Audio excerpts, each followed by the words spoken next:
จงสงสารข้าวของเครื่องใช้นี่อันใดแพงหมดทุกอัน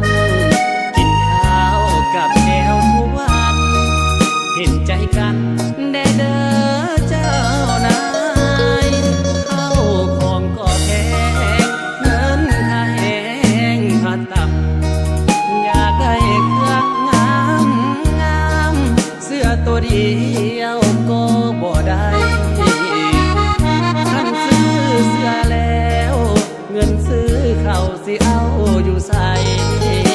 เพลงนี้บ่มอบให้ไผมอบให้เจ้านายเห็นใจลูกจ้างแน่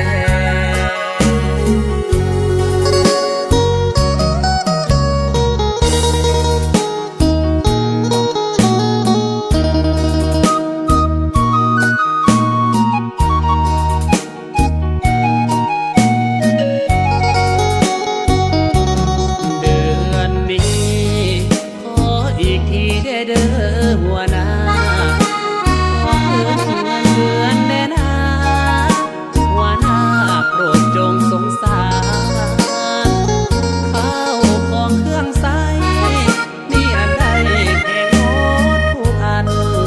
กินข้าวกับแก้วทุกวันเห็นใจกันได้เด้อ